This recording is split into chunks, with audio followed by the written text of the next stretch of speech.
Assalamualaikum warahmatullahi wabarakatuh. Di sini saya akan menjelaskan tentang presentasi pengambilan keputusan beserta elemennya. Yang pertama ada pembahasan utama, yaitu elemen-elemen keputusan, keputusan dalam keadaan beresiko, keputusan dalam ketidakpastian, dan selanjutnya introduction atau pengenalan. Pengambilan keputusan sendiri adalah suatu proses menghasilkan sejumlah tindakan atau keyakinan yang dalam beberapa kemungkinan tanpa proses pengambilan keputusan mungkin sulit bagi perorangan dan lebih lagi bagi sebuah tim. Pengambilan keputusan bisa terjadi dikarenakan adanya pilihan atau masalah yang terjadi yang harus atau membutuhkan pilihan atau pengambilan keputusan yang tepat. Selanjutnya yaitu elemen-elemen keputusan. Yang pertama ada tujuan, yang maksudnya itu sebelum kita mengambil keputusan, apa sih tujuan kita mengambil keputusan tersebut? Dan ada alternatif, yaitu solusi-solusi atau identifikasi untuk memecahkan masalah. Yang ketiga ada faktor-faktor perhitungan. Faktor-faktor tersebut adalah perhitungan faktor-faktor yang dapat kita lakukan untuk mengambil keputusan atau tidak dapat kita lakukan untuk mengambil keputusan tersebut. Yang keempat ada kepastian, ya. Maaf saya typo di sini. Yaitu informasi yang valid untuk mengambil keputusan atau kepastian yang valid untuk mengambil keputusan. Dan di sini ada resiko, yaitu informasi untuk mengambil keputusan yang tidak sempurna. Jadi kita harus menghindari mengambil keputusan yang tidak sempurna ini, ya, karena dapat menimbulkan resiko. Dan ada juga kualitas. Dalam mengambil keputusan kita tidak boleh menyampingkan kualitas atau harus fokus terhadap kualitas dalam mengambil keputusan. Dan ada fakta. Untuk mengambil keputusan kita harus pahami fakta yang ada. Contohnya tidak boleh dilebih-lebihkan atau tidak boleh dikurang-kurangkan. Kita harus benar-benar memahami fakta untuk dapat mengambil keputusan. Selanjutnya ada pengambilan keputusan dalam kondisi resiko. Di sini ada konsep risiko sendiri, ya. Konsep risiko yaitu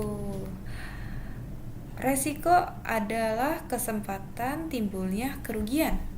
Dan yang kedua ada resiko adalah ketidakpastian, ya. Karena ketidakpastian maka menimbulkan resiko. Tinggal dibalik aja, ya. Yang ketiga ada resiko adalah penyimpangan hasil aktual yang diharapkan atau hasil yang tidak sesuai atau berbeda dari yang kita harapkan. Jadi maka timbullah resiko karena tidak ada hasil yang kita harapkan atau berbeda gitu. Akibat resiko di sini tidak ada, tapi saya menambahkan saja, ya. Akibat resiko itu timbulnya kerugian, adanya ketidakpastian, resiko yang tidak dapat dihilangkan tapi bisa diminimalisasikan sampai batas-batas tertentu dengan cara mengelola resiko-resiko dengan baik, ya. Kita lanjut ke jenis-jenis resiko. Di sini ada jenis resiko dinamis, yaitu berhubungan dengan perubahan keadaan ekonomi atau berupa resiko manajemen pasar, keuangan, produksi, mungkin, ya. Resiko politik, di sini juga ada perubahan politik pemerintah, ada resiko inovasi yaitu regeneering atau diversification, ya. Diversification harusnya.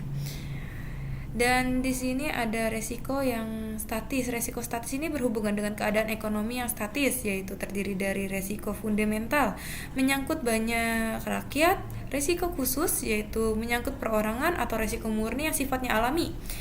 Resiko spekulatif atau sifatnya untung-untungan atau untung-untungan bisa. Resiko juga bisa perorangan dan resiko kebendaan.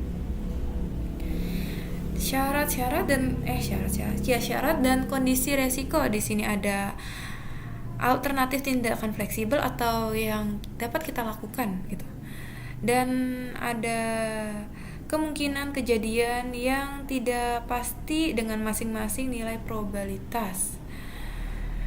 memiliki nilai payoff sebagai hasil kombinasi atau suatu tindakan dan kejadian tidak pasti tertentu. Payoff sendiri di sini adalah nilai yang menunjukkan hasil yang diperoleh kombinasi sesuai alternatif tindakan dengan keadaan tidak pasti tertentu. Payoff dapat berupa nilai pembayaran, laba, kenaikan pasar atau kenaikan pasar atau kelelahan atau penjualan dan kemenangan dan lain-lain. Dan di sini ada penyelesaiannya. Penyelesaian resiko sendiri yaitu ada nilai harapan atau expected value, nilai kesempatan yang hilang atau opportunity loss, dan nilai harapan informasi sempurna. Selanjutnya kita next. Pengertian keputusan dalam kondisi tidak pasti. Pengertian keputusan dalam kondisi tidak pasti tersendiri yaitu pengambilan keputusan dalam ketidakpastian adalah situasi di mana pengambil keputusan tidak dapat mengetahui hasil mana yang akan terjadi dari pilihannya. Dalam kondisi ini, pengambil keputusan tidak memiliki informasi apapun tentang hasilnya dan tidak ada kemungkinan untuk mengetahui apa yang mungkin terjadi di masa depan atau masih merawang-rawang yang tidak pasti gitu ya. Ya namanya juga tidak pasti ya teman-teman ya. Selanjutnya, keputusan dalam kondisi tidak pasti ini yaitu jumlah kemungkinan tidak diketahui atau kemungkinan-kemungkinan yang akan terjadi ini tidak diketahui oleh pengambil keputusan. Dan pengambil keputusan yang kedua tidak dapat ditentukan atau pengambilan keputusan ini sangat belum bisa ditentukan ya. Yang ketiga tidak mempunyai informasi yang lengkap atau fakta-fakta yang lengkap sesuai dengan elemen-elemen yang pertama kita bahas tadi ya. Dan yang keempat ini ada mungkin hal-hal yang belum pernah terjadi, maka belum tahu juga nih keputusan apa yang harus dibuat. Masih nerawang-nerawang. Selanjutnya kita habis sampai di sini ya. Terima kasih teman-teman sudah mendengarkan. Kurang lebihnya mohon maaf.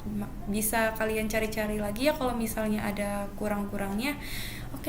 Wassalamualaikum warahmatullahi wabarakatuh. Dadah.